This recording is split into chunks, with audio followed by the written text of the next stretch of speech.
This is the Western Washington Amateur Television Society Net. I'm Dave, KD7CYM. The Western Washington Amateur Television Society is a group of amateur radio enthusiasts that take the airways with fast scan television. We have a repeater located up on Cougar Mountain. We transmit on 70 centimeters with the crossband repeater and spit down images at 1.2 gigahertz.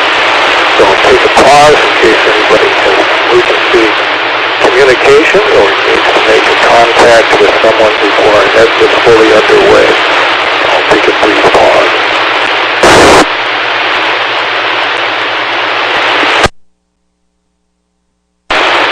Hearing none, again, this is the Western Washington Amateur Television Society Net on the OH machine. I'm Dave, KD7CYM. So far, checked in this evening is Ron, KD7QKQ, Jessica, KF7UHK, Big, N7CS, Richard, K7ITX, Ray, W7ITL, WW7M James. Is there anybody else who'd like to check in? N7QO.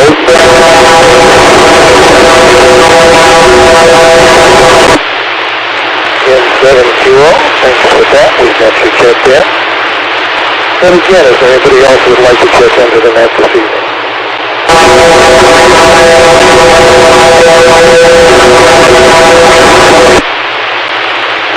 And the net acknowledges we N7DC is also checked in.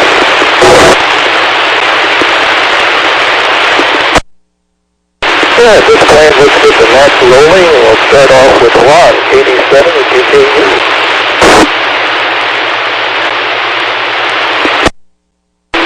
Okay, well thank you very much, Dave, KD7CYM in the group. This is Ron, KD7QKU.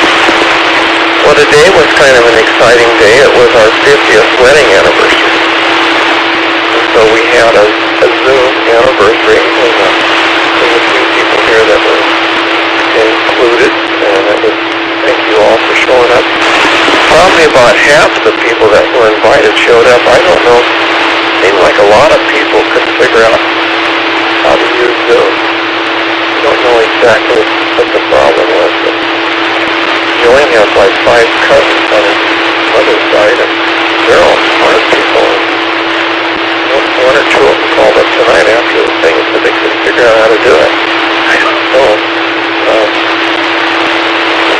I guess we didn't send instructions, we just sent an email with the thing on it.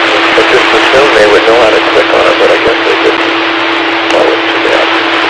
So anyway, yeah, no, we had a good time. We both just show up, so yeah. Tonight we had dinner at home, but we had a nice good steak and wine. Caesar salad, asparagus, I don't know what else. Chocolate cake, good day. So, sorry I wasn't here last time. Let me let it drop. So, I guess last time, at 6 o'clock, I had to be down at Overlake Hospital for my first COVID shot. And I go traipsing down to Overlake Hospital, I get in line and get up to the person who's checking you in, and he said, "Oh, you're here for your first shot. Those have all been canceled. We're not giving those. All these people are here for their second shot." Oh, brother. So I said, "Well, how come no one notified me?" So apparently they didn't notify me. So anyway, he looked up in his computer, and now I have to go to Microsoft, and I get my first shot over at Microsoft on March 3rd, so another week and a half. All right, back to that KD7QKU.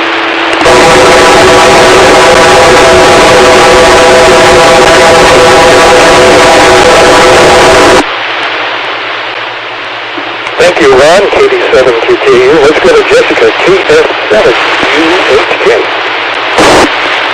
Hello, this is Jessica, KF7UHK, 50 years. Congratulations, Ron. That's about as long as this next rover that just landed on Mars is probably going to last another 50 years or so. Gosh, I was looking at some of the specs on that thing. It's pretty cool. It has a little nuclear battery in there. I didn't think they were doing that, but they are. So I just thought thought that was, once again, amazing. We landed on Mars again. Amazing job on that. Totally cool. I don't have to say about that a little later. Otherwise, I'm going to pass it back to Jessica. Up in Everett, KF7, UHK. KF7, UHK, thanks for that. Let's try Lee, N7KC in Port Angeles.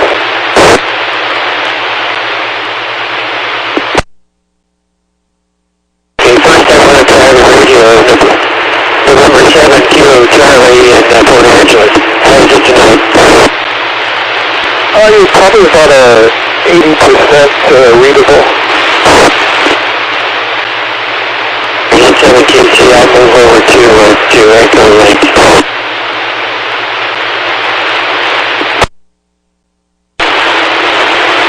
Okay, second LCC, we're 7KC in Port Angeles. That should be a lot better. Okay, I'll shut down the OAs here. I'm not hearing the OAs very well tonight, but I thought I was curious as what my transmitter signal would be like. And I could actually hear it. I was hearing it on Echo Link. I was hearing myself on Echo Link. It wasn't so good. Okay, well, howdy to everybody. I got my second COVID this morning. Now, my arm is pretty sore right now, you know, when I go to raise it up. And they told us when we got it, Paul and I both went, and we got to get it at the same time. They said, keep that arm moving, you know, move that around, just exercise that constantly, and that'll help. So I did, and maybe it helped, I don't know, but it's pretty sore right now. So I've not got any indication. I might say I don't feel tip-top, but I don't feel like I've got a fever. And then I haven't felt tip-top for a while. So anyway, that doesn't count. Well, anyway, enough of that. I had evening today, so I just came over from Roe Creek and picked up a second analyzer that belongs to his dad, Jim, who's a good friend of mine, so forth, and he passed away in March 7 years ago. And so I'm texting that. Sorry about that.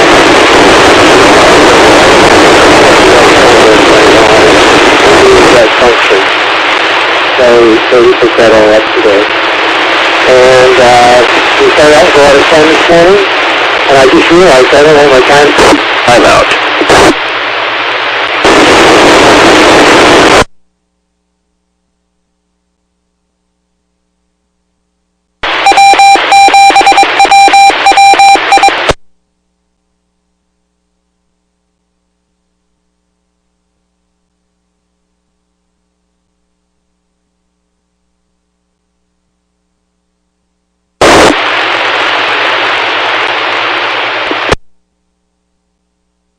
And we'll try a reset for Lee, N7KC.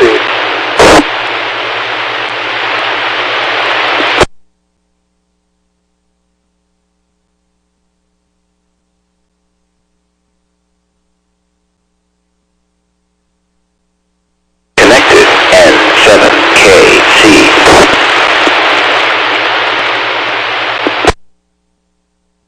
N7KC, you're connected.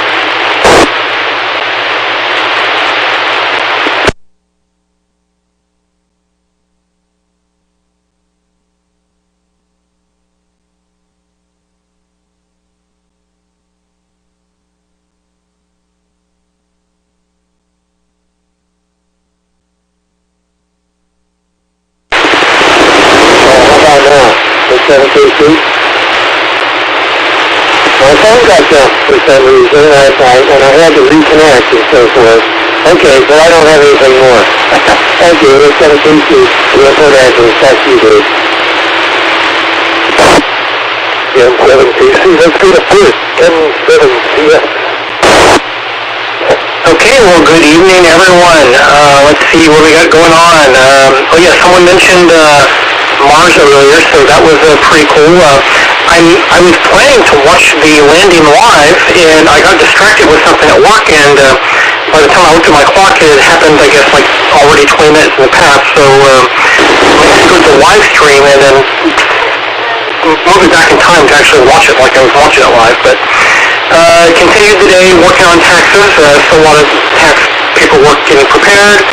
And then there was some big news about a 777 engine that I guess had some kind of issue in Denver earlier today. So there's lots of good videos, well, I shouldn't say good, but there's lots of videos showing what's happening with that engine in flight from the ground, all the pieces shutting off of it and landing on houses.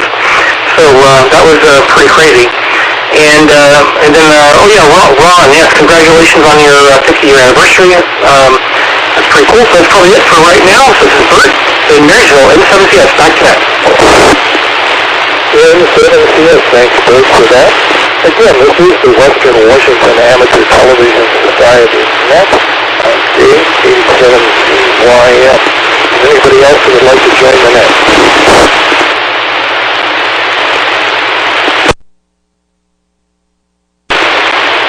Moving on, let's go to Richard, K7ITS.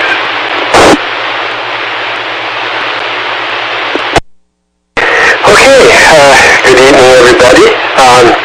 Lee, when you are on Echo Link, you sound just great. So hopefully you'll be able to stick with us tonight in that direction. Yes, then congratulations to Ron and Joanne, 50 years of marriage. That's just incredible. Debbie and I are on our 45th, so we got 5 years to catch up, or at least we're 5 years behind you anyway.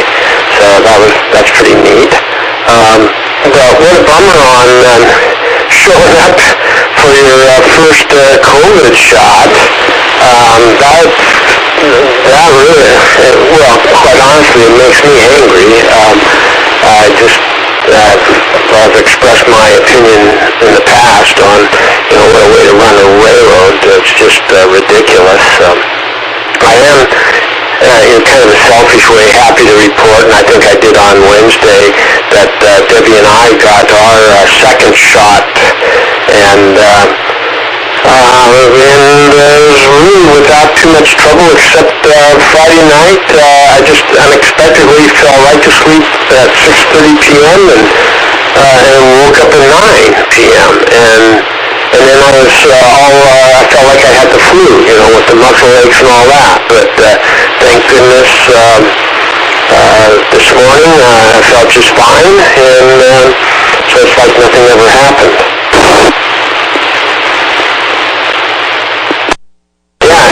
I did too see a lot of the video from that Boeing 777 from Denver where the engine caught fire. I couldn't believe that with the cowling off the engine, you could still see the combustion occurring. Evidently, it's after the intake and some kind of combustion chambers were exposed. I don't know if the rotor blades are still spinning. I couldn't tell, but I could definitely see fire, and it was just, and I'm sure it had no power though, but God, it was freaky looking. And I saw a lot of parts and pieces, like falling onto a soccer field, kids running for their lives. God dang. And perseverance. Oh my goodness. Quick little story there.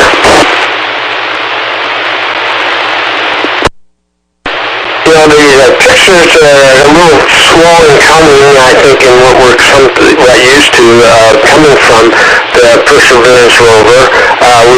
It sure looks like there's some really great images that are in store for us.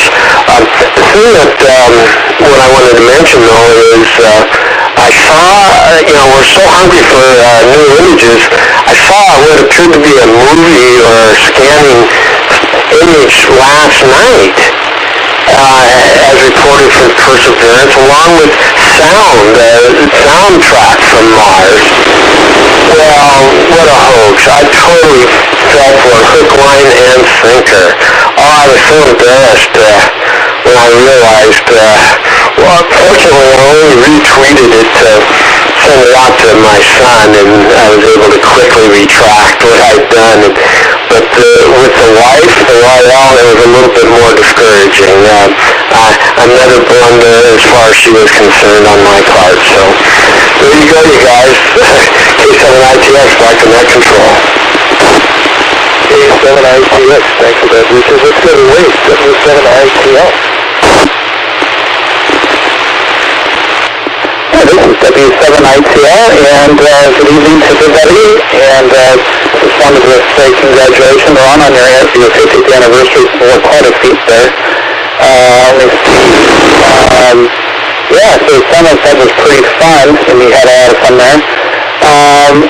Let me see, and I did get a chance to watch a little bit of the new lander on TV, but I'm definitely interested in seeing more footage that comes back. Let me see.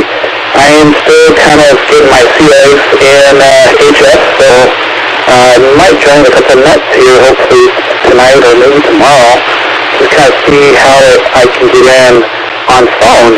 So far I've been doing digital mode, and I've been able to get pretty far. I've been able to get Japan and Russia, but yeah, it's the whole new world, so I might pick your brain right after the net to kind of see what are some of the good some of the watering holes to check out on some of those bands. All right, I'm going to turn the net back to David and 73. Well, not 73, but until next. W7ITL, thanks for that. Let's go on to Jim, M720.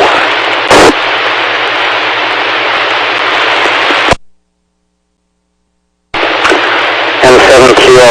Thank you, Dave. Well, good evening, everyone. Let's see. Perseverance. Good, thank you for mentioning that. On our last net, I was able to watch that live. Unfortunately, I did not get an opportunity to see a whole lot of the following video. I'll have to try to see if I can catch it somehow, probably online somewhere.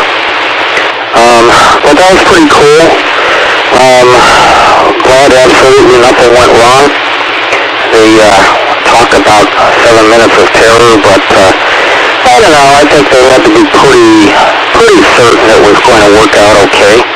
Otherwise, they wouldn't have spent all that hundreds of millions of dollars. So glad to see that nothing went wrong there anyway. And I'm in the same camp as you, Dick. COVID shot. Sorry, Ron. It seems to me they should have called you and said, hey, sorry, you don't need to show up. And a heck of a way to run a railroad. Let's see. Ron, congratulations on your 50th anniversary. Also, Ron, we did not see any video from you during your last transmission. Let me reset.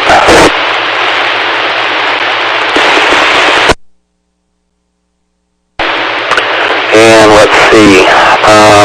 Bert, yeah, I saw the 777 engine videos from that. Glad the engine stayed on the airplane. Not exactly sure what was going on there. They should have turned off all fuel to the engine. So I'm not exactly sure what I was looking at there. But yeah, it shook quite a bit. Definitely wasn't producing power, but glad no one got hurt. I saw someone's pickup truck got bashed up pretty badly, and I saw a hole in someone's roof. I did not get the story on what happened there. I was a little bit distracted when that was on the television this afternoon. But at least no one got hurt out of the deal. And now some mechanics will probably get some overtime on a Saturday night working on that thing. So, I don't know. Everything has good points and bad points. Maybe help out a couple families with paying their bills or something. Back to you, Dave, and 7QO. Yeah, 7QO. Let's go to James, WU7N, and ID time again. this is the Western Washington Amateur Television Society Net. I'm Dave, KD7ZYN. So let's go to James, WU7N.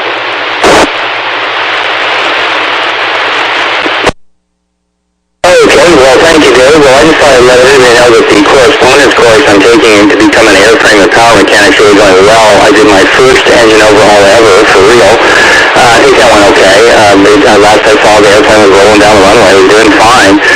So, that was kind of a big step forward. Congrats on your 50-year anniversary. That's a milestone in of itself. And that's something to be proud of. You found someone you could live with. This is a photograph right here that I found interesting. Now, just because NASA can do this is what I'm going to do. I'm going to go ahead and mount a camera on a model rocket, shoot it down the range, a Ren fishing game, and then fire a bullet, and then see if I can get a picture of the bullet with the camera. NASA thinks they're so smart. This is a shot from the orbiter, and as the orbiter was zooming overhead, somebody actually managed to figure out how to aim the imaging that normally is used for mountains and stuff and terrain on the surface, and caught the picture with the parachute. That was absolutely amazing photography. So anyway, that's what I have to share, courtesy of the BBC tonight. I've not seen the videos. I saw the one picture of the pieces of the engine laying in someone's yard. It looks like it had just barely missed the house. I haven't heard someone's truck died from the engine pieces falling, but apparently nobody got hurt, which is just absolutely amazing. There's some pretty medical advice I have for everybody. Dumbbells like this, and you work out, and it gets that soreness right out. But for the COVID-19 shot, you get a bigger one like this, and you do the same thing. And it has the same effect, though, so you should just get right on that and get that soreness right out of there. Sorry to hear that you got sort of stuck, so to speak, with going to the place and not getting a shot. That seems like a heck of a trip, and sorry to hear that. So anyway, that's my tidbits of wisdom for this time round. This is James, WU7N, with the Western Washington Amateur Society in Northeast W. And looks like we're getting a pretty good picture off the mountain tonight. So let me turn it back to you, Dave. Take it away.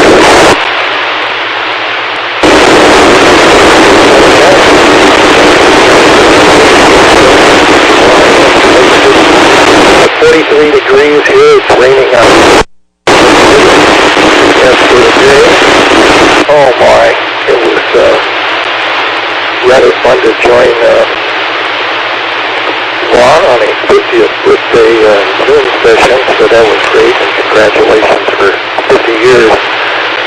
Man, it's hard to believe, he got married back when dirt was discovered, and so I think he's pretty well surfaced that. And let's see, tomorrow I'm my second vaccine, but I haven't had a cancellation at this point. I've checked for text messages, email, and gone on to the Kaiser site, and no cancellations there, so I guess I'm doomed to get a shot or poke in the arm tomorrow, unless they notify me later in the day. Then for Richard, that sound coming from that lander, I think what probably you heard was President Biden saying, "America, we're back." I think that echoed out if there was any sound that came out of that lander. So that's about it from here in Lake City. This is Dave, KD7ZYN. So let's go up to Ron, KD7 GKU.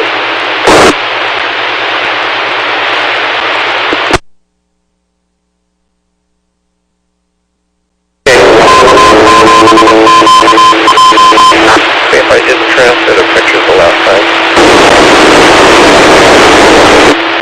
If there was one on the screen. But anyway, the pictures are pretty good tonight. Dave is still not so good because his antenna, I guess, is missing one. But other than that, everybody looks good. I guess I'm going to have to get a grand stream. I'll have to talk to Richard, see what to get, and then maybe have him help me set it up. Because this spring, I think I'm going to have to take all my antennas down if we start looking for another place. Joanne's kind of coming around, so I think it could be happening. So we'll Wednesday we get our shots and kind of get everything. I'll have to get my son to come over, I think, and help me take some of these antennas out. And I may have some to give away if someone wants them. I may give them away. I have a vertical HF that I would probably give to somebody, and I have a 6-meter 3-element beam I'd probably give that to. So think about it if you're interested. Let's see, that's about it, I guess, what I've been thinking about. So I guess back to Ned. KU. 87 is your KU. Thanks for that, Ron. Let's go on to Jessica, KS7, UHK. Jessica KS7 UHK. I missed that, Ron. If you were actually going to move and go to a different place or to a different state, you know, I had a friend in Arizona that was a real estate agent, and I went to, I was in, I think, 4th grade, and she now owns a real estate company down in Phoenix. Texas I'd stay away from right now. I think they still have issues. But James, I'm telling you, you're on a roll. You can see James twice a night, every night, 2-drink minimum at the Skagit Valley Tulip Farm Casino. So that's what I have for you right there. Let's see, we went up to the house in Mount Vernon today, and you know, it'd be a perfect place for you to do your bit. I think that was just great. The Mars lander, yeah, pretty darn cool. Pretty darn neat. I don't have anything else to say other than that. This is Jessica KS7 UHK. KS7 UHK, thanks for that. Let's go to Lee, M17C.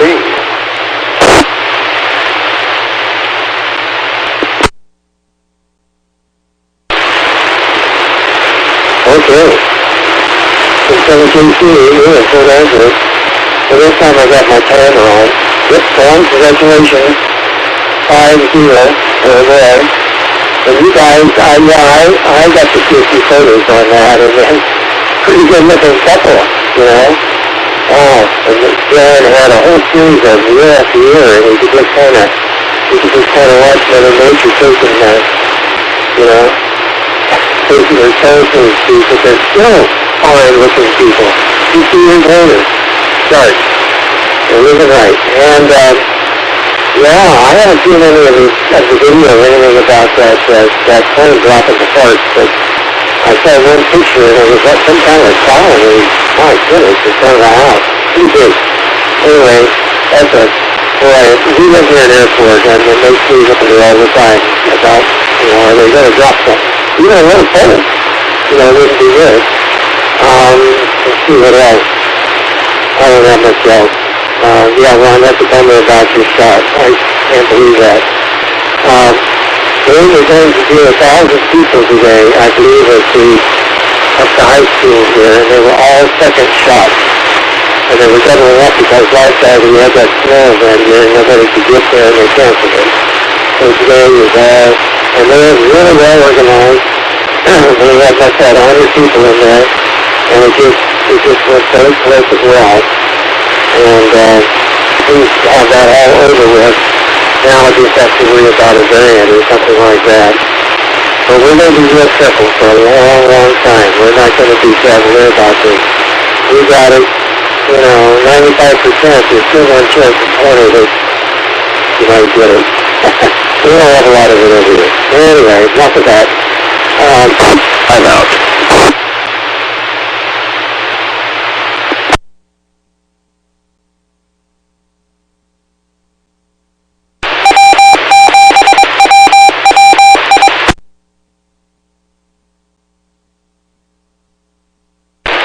And we timed out. I think the echo link timer is running a little different than what we're accustomed to.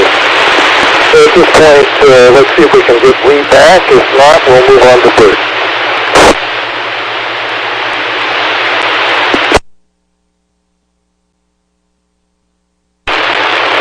If I still got it. My phone said the remote node disconnected me. That's what my phone said. The remote node disconnected me. And now I'm thinking maybe there is a timer on Echolink now. Maybe they've implemented a timer and they shut it in the 3 minutes that the repeater allows. I don't know, but it's got me now 3 times. That's never nice too. So not bad. So 17 minutes forever. Back to you, Dave.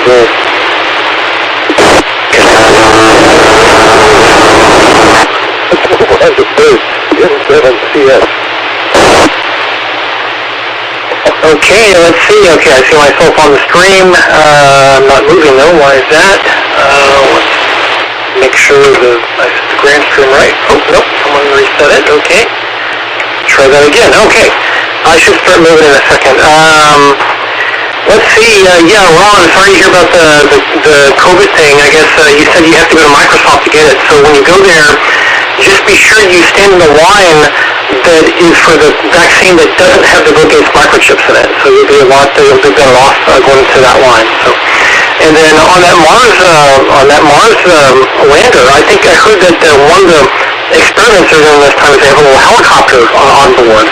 That I guess will deploy separately, and that helicopter can make flights up to 90 seconds. So it's not very long, but they have to spin those blades extremely fast due to, like, way faster than they will on Earth, just due to the very low atmospheric pressure that they have on Mars. So that'll be cool when they get the helicopter flying. I don't know if it's particularly a helicopter or a drone or something else, but let's see. Yeah, I guess that's probably about all I have for right now. Maybe I'll think of something else later. Anyway, this is Bert Marysville in Sunset. Back to that.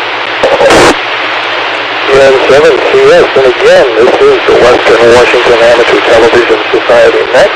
I'm Dave, KD7CYM, for everybody else who wants to join the net.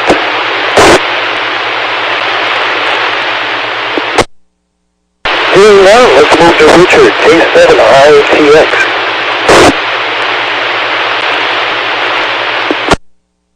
Okay, well, regardless, still thinking it's really great to have you crystal clear,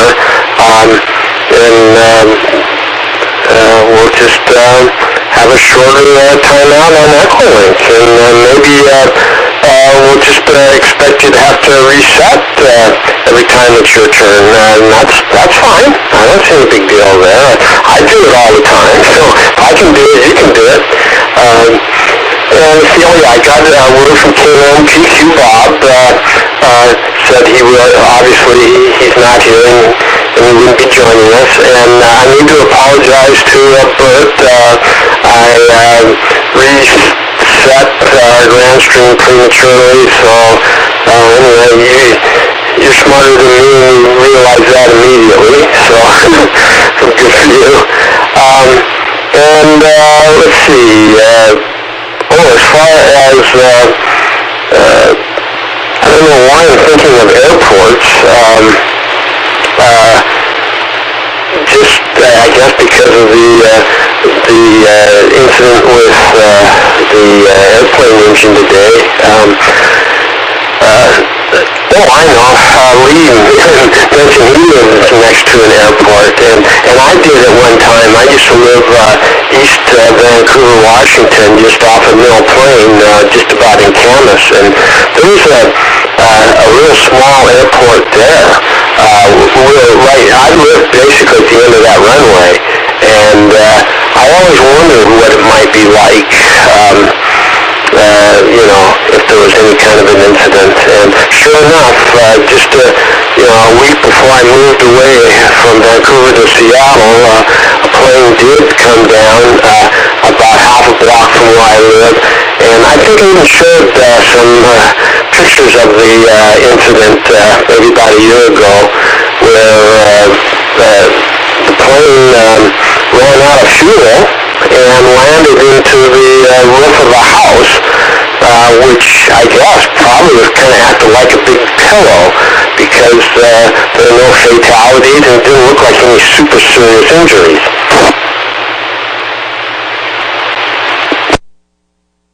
And then it also made me think of Auburn's airport just recently, in our snowstorms down here.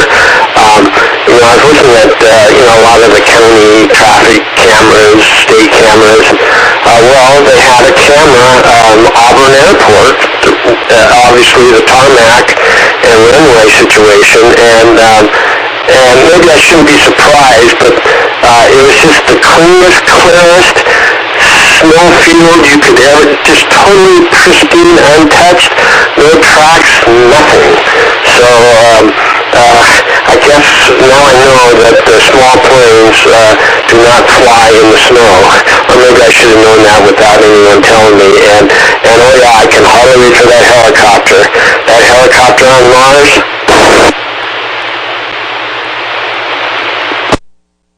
I'm so stoked up about that I even wanted to know, and I did some research on how they tested it here on Earth.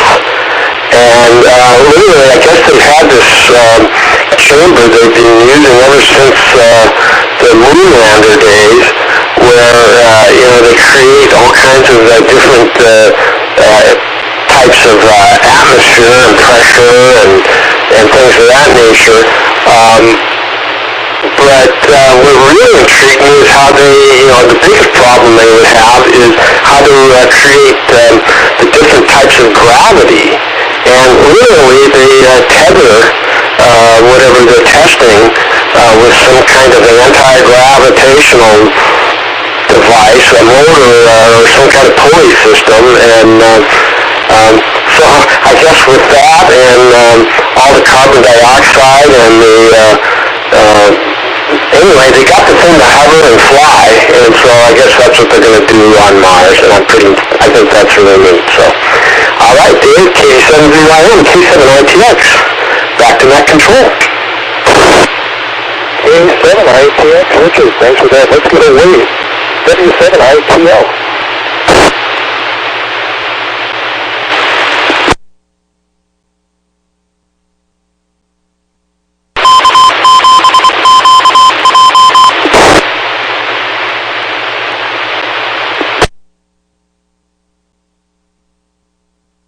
And I think we've lost Wade. I see Wade stream, but I'm not seeing Wade. We'll try again for Wade. W7ITL, Wade.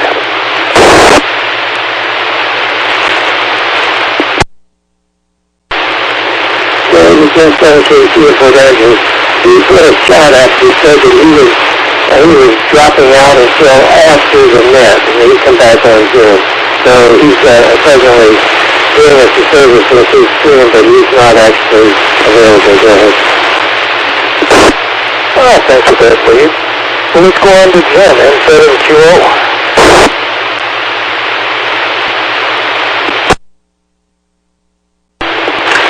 N7QO, thank you, Dave. Well, let's see, the Mars helicopter. I actually managed to see a 2-hour documentary on the Perseverance program, and when was it? I don't recall. Was it Thursday evening? Anyway, they showed a couple of the simulators in which they would test equipment, such as the helicopter and that, and that was really interesting. I'd like to see that thing, in particular, see pictures from that as well. I had no idea that it had such a limited flight endurance, though. But say la vie. At least it will give everyone some useful information. It just needs to make sure that it safely lands back at home before it runs out of juice. Auburn Airport camera. Wow, thank you, Dick, for mentioning that. I had no idea. I will have to try to look that up and find that. A lot of times that's useful information. And Auburn Airport, well, it's close enough to give me useful information, but not really exactly where I am. That's probably, 5 miles away or something like that. Maybe 6 or so. Anyway, that sounds good. Back to you, Dave, and 7QO. N7QO, Jim, thanks for that. Let's go on to James, W7M.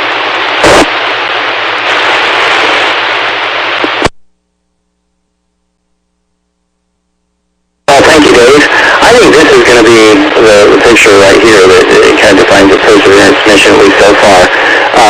That shot, this is from the sky crane looking down.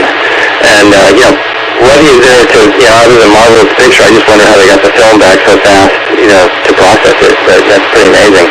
And the other thing, Jim, you were saying that the government spent millions. No, actually it's billions, spelled with a B. Now, the one they tried to spend millions on, I think that was called, I believe, the Mars Observer, I think that was. That was the cheap budgetary version of a Mars probe. And what we learned from that is space is hard, and you cannot go out into space on a budget. It doesn't work. And I'm not kidding. They did things like they tested the engine that was supposed to brake descent, so a little hydrogen engine, and then they put it in a giant deep freeze refrigerator, which is like real outer space, I guess is extremely cold, and they tested it and it didn't work, so they said, well, we'll just discard the test results and put it on there anyway. I'm not making that up. That is for real. So there was a whole panel on that, and the report was absolutely scathing on this, and it basically said not only should the United States never ever send anything out into space like that again, but no other country should either, or we should all give each other tickets for littering. I mean, it's just, it was absolutely insane. So I am really glad to see that America is back in the game with this. And Lee, getting disconnected unexpectedly and cut off prematurely on Echolink, I think this has something to do with all the emails that I get in my junk email addressing that same issue. So I'll have to reread those and see if there's some way that maybe all those pills could be fed to Echolink and stop those issues. Because, you seem to come through really well when you come through, but it's cutting you off, I guess, after about 1 minute. Did you time it at all to see how long it takes before it chops you off?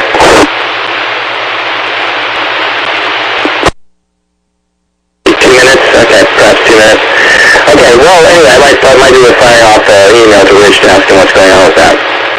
So anyway, I see we're getting pretty close to the top of the hour. So I will go ahead and turn it back to Dave. This is James, WW7N in Northeast Bellevue. Take it away, Dave.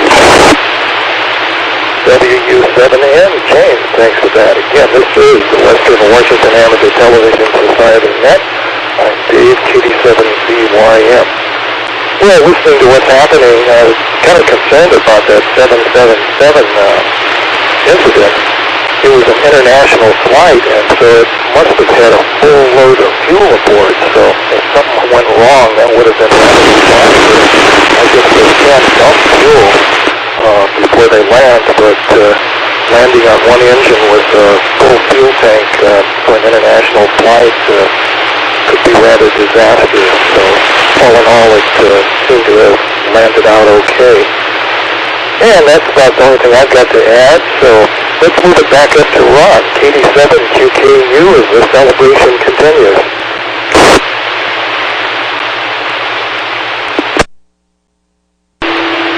Okay, thank you, Dave. KD7QKU here. Well, a couple of things. When we first moved here, there was a little airport across I-90, and my Jeff is nodding up down. She probably remembers it. And my wife was a little bit worried. We never have any accident. Lo and behold, I think the day we were moving into our house, one of the airplanes landed in a tree just kind of southeast of us about a block. And then it wasn't too many, well, I guess it was probably years later, one of them landed into the Safeway's parking lot over there at where the Toyota dealer is now. There used to be a Safeway store, but clipped a light pole there in the parking lot and almost went through the front doors of the store. So I don't think anybody was hurt, but anyway. So we had 2 plane accidents here kind of suddenly after we moved in. And then, of course, they closed the airport and moved it, so no one had to worry anymore. Of course, I didn't worry. I grew up kind of by a little airport, and I used to love the little airplanes.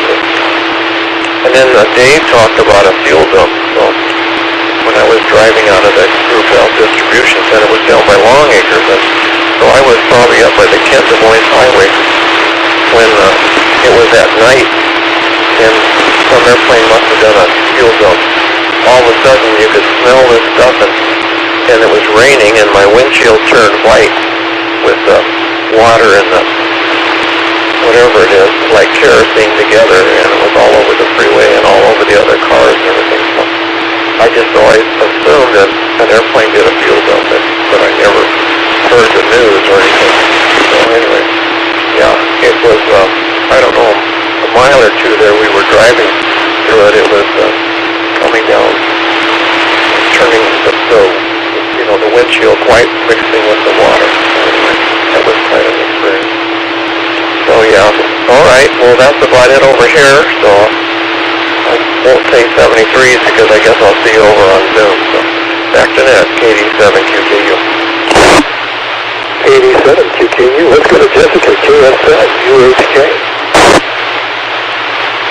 KS7UHK. I remember that little airport. It was over by the Mormon temple, that new temple over there. And I almost think it had something to do with that going in, and maybe that's when they took it out. But when we had our house down in Tequila, if you sat on our front porch, you could watch airplanes approaching into SeaTac. And if you sat on our back porch, you could see them approaching into Boeing Field. And it was just a wonderful place if you wanted to have your scanner listening to air traffic. It was just a perfect place to listen to it. And we didn't get that much noise either. It was more sideways to us than actually over us.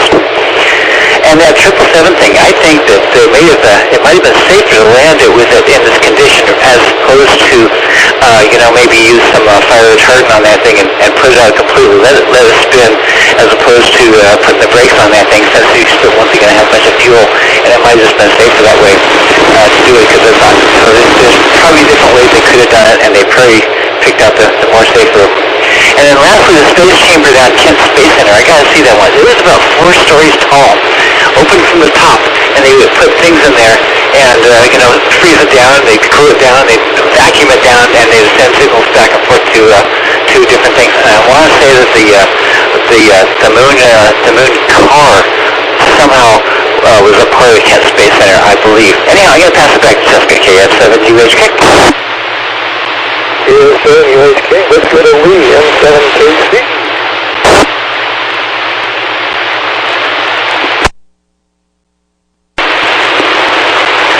Okay, I just took my time in 2 minutes. Just going to see you in Port Angeles. About me, my engineering guess of the time was just that. And my ability to do that these days has been shot down repeatedly. It's not, it's certainly less than 2.5, I'll tell you that. I was surprised that the helicopter was going to be a kind of rotating prop job. The technology on planes and drones today is just superb, and I was surprised. It said it weighed 4 pounds, and it really wasn't going to do much except test the concept when it was up there. But, 2 of the engines on a drone spin in the opposite direction for port balance, and that's why we have the counter rotating props on the single one, and port balance. But, those kinds of helicopters are sort of off there now, and the drones are really just, I was just surprised, that's all. So I watched that whole Perseverance film done at JPL when they did it. I watched it last night, a couple hours, hour and a half at least, and it was very interesting. A little bit of repetition, but very, very interesting. And so very effective, I guess that's what that thing taught. And I started to believe in once I saw what they were doing. With that, 7-3, nice net, they always are, enjoy them a lot. Back to you, David, 7-3-2, whatever. 7H1, You're under 2 minutes by the stopwatch, and Echolink didn't shut you down. So, moving on down the line to Bert, M7CN. Okay, let's see, I haven't seen the stream switch over just yet. Okay, there I am. Let's see, there's some talk about whether they would have done a fuel dump or not.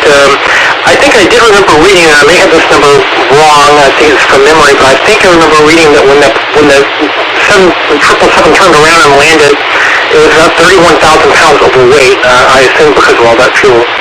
And then someone was asking about fuel dumping, and I think I didn't read how high that aircraft got before it ended up turning around, but I do know that it can be dangerous to start dumping fuel if you're over a populated area and you're not at least. I think I checked it was like 6,000 feet above ground level, so you've got to have all the right conditions to be able to do it. And then, man, I can't even read what other notes I wrote down. Drones and the Mars thing. Well, I mean, not about Mars, but just something interesting I found out about drones in general. I guess I never even thought of this before. But there's like drones that you can get that have just the 4 rotating blades on it. I didn't realize that there's no redundancy in those that have the 4 blades. If one of those stops working, the whole drone will crash. It's not until you get to like the 6 propeller or 8 propeller drones that you have redundancy in it, so that if one of those blades fails, the drone can actually stay up. But just something I didn't know until recently. Anyway, this is Bird Show, M7CS, back to that. M7CS, good, thanks for that. Richard, K7ITX, you're up.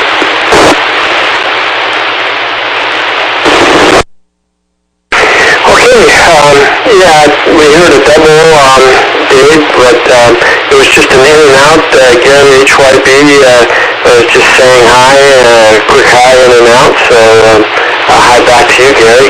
I'm going to guess, and maybe James or Covington Jim could explain why they wouldn't dump fuel. I don't think they had time. I think it was, take off, turn around, and land. Who has time to be worrying about anything else? Except, you got a stable plane. Let's keep it that way. Let's get on the ground safely. So with that, K7ZYM, K7ITX, back to net control. K7ITX, let's go to weight. Weight check down, I'm sorry with that. So Jim's up next, N712.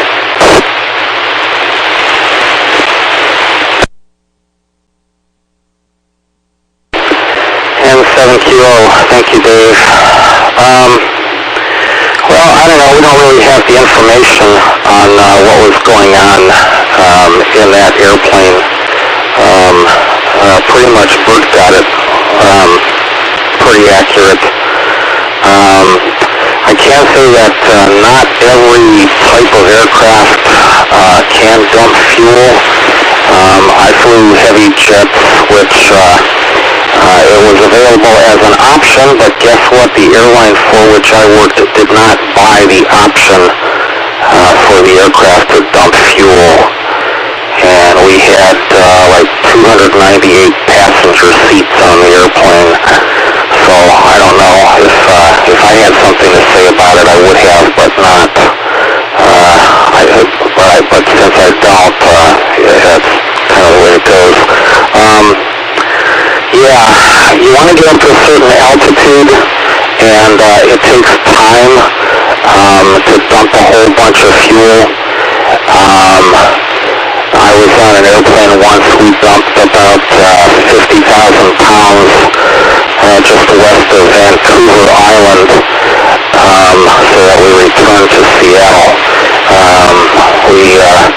We dumped enough so that we could get back down to our maximum landing weight.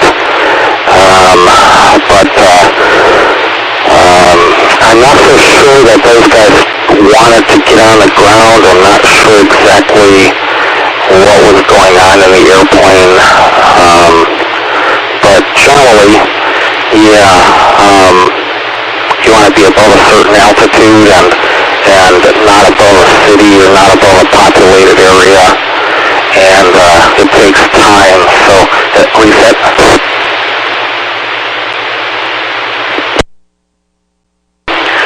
So generally, you have to go around in a holding pattern. You ask for a holding pattern for however long it takes to dump the amount to get down to landing weight. The airplane will generally fly on one engine. Actually, when I was on a DC-10, we were required to calculate before takeoff. We were required to calculate our two-engine fly weight. So so that if we lost an engine on takeoff, we would kind of immediately begin dumping fuel until we get down to our 2-engine flyweight, and then get up to altitude and then dump more until we got down to our maximum landing weight. So the airplane's a little different, and every airline has some differences in what they do, but worked out okay, so that's good. Back to you, Dave, 10-7QO. 10-7QO, let's go to James, WW7ATS. Well, thank you, Dave. Looks like we're almost done here, so I'll be brief on this round. I think the official, some of the 2,000 feet sticks in my head. You're supposed to be 2,000 feet above everything, 5 miles each side is the official rules.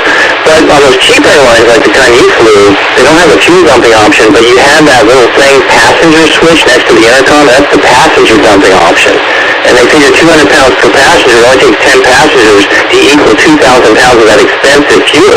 So, that's kind of, that's why you get a cheaper ticket, I guess. Anyway, on that thought, I'm going to turn it back to Dave. This is James, WW7ATS. WW7ATS, oh boy. Really want to contact you if I was on a flight doing a Mayday. Oh well, such is life. This is Dave, KD7ZYM, and we still have some more time here, so let's go back up to Rod, KD7CKU.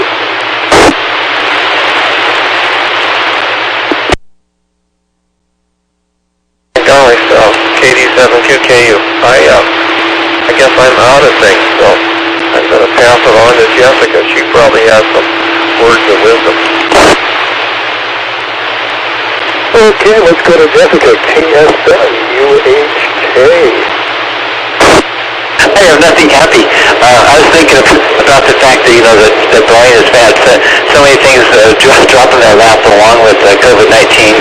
They had the problem with 777 engines that they parked for a while, and now this just doesn't help my stock price. And that's what I worry about. Other than that, boy, it sure is nice to see everybody tonight, and it's nice that Snow was here for a short while and is not here today, and I find that a very happy feeling, so I'm going to pass it back. This is Jessica, KS7UHK. KS7UHK, and if things go right, we have Lee, N7KC for a final.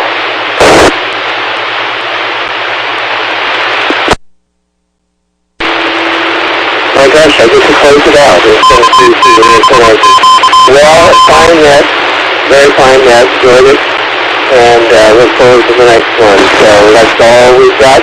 Thanks everybody for participating.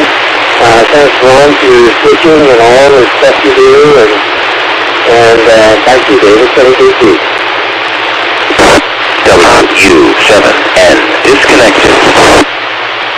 Thanks for that, Lee, N7KC, and this is the Western Washington Amateur Television Society Net on the 08 machine. I'd like to thank the owners and operators of the 08 machine, CTAC Repeater Group, for allowing us to utilize the CTAC, the 08 machine, for our voice transmissions for our video nets held on Wednesdays and Saturdays between 8 and 9 o'clock. So at this time I'll be signing off. This is Dave, KD7ZYM, on behalf of the Western Washington Amateur Television Society at 8:59:30.